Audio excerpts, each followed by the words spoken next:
Alvin Quarles, known as the bolder-than-most rapist, is asking a judge for his freedom. He attacked a dozen women and spent 25 years in prison. Originally, he was sentenced to 50 years. CBS 8's Abby Black spoke with a survivor who says that is not nearly long enough. Abby. Heather and Marcella, we first want to warn you that we are talking about sexual assault, so you may be sensitive to some of the details. This week, Judge David Gills will consider if Alvin Quarles should be conditionally released. We spoke to one of his survivors, and she says that she has to live a life sentence, and so should her attacker. Breathe easily when he's not breathing. I mean, that's awful to say, but it's the truth.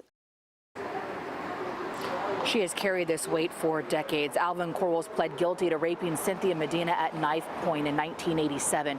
It's CBS 8 policy to not identify sexual assault victims, but Medina gave us permission to use her name. She was 19 years old at the time of the attack. Court records say what Quarles did to Medina, he did to more than a dozen victims. He would rape them at knife point, and in some cases, he made their boyfriend watch or made them have sex while Quarles masturbated. This is why he's been dubbed bolder than most rapists. Over a 3-year period, Quarles admitted to breaking in women's homes or motel rooms and raping them. After he served 25 years in prison, Quarles was sent to a mental hospital in 2014. 4 years ago, an appellate court denied his request to be released to a home in Jacumba Springs. He's considered a sexual violent predator. Since then, he's completed a sex offender treatment program. Throughout this time, we've followed this case and heard from his victims and their supporters who have fought against his release and where he will live. 2 different medical experts from the Department of State Hospitals have found that he is ready to be conditionally released to Liberty Healthcare, where he will be managed and treated and required to wear an ankle monitor. Medina says that she's worried Quarles will reoffend and once reform. It's a possibility, being a sexually violent predator, that he will reoffend. That's what scares you, you know, is that there's somebody else out there that can have to go through what we went through or what many of his other victims went through. You know, he's the worst of the worst of the worst, and very smart about it. We reached out to District Attorney Summer Stefan, a spokesperson for her office, explained the process and says that she also asked for an additional evaluator and an expert.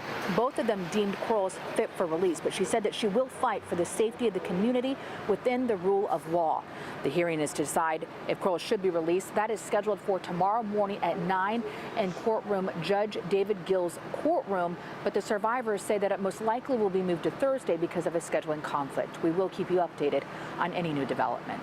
Heather, Marcella. Abby, though, a lot of people are asking if he is in fact released, where would he go? Where does he live? Well, tomorrow's hearing is only to decide if Quarles will be released, and once or if that does happen, it'll be addressed on where he will live at a later time. But it is important to note that the state contractor who manages these sexually violent predators and placing them in these homes, those that manage it, the Liberty Healthcare, they are under a state audit right now. State Minority Leader Brian Jones, he requested this audit. He says that Liberty Healthcare does not address the community concerns, and this is a public safety issue. We'll be following this story closely. Thanks so much for that update, Abby.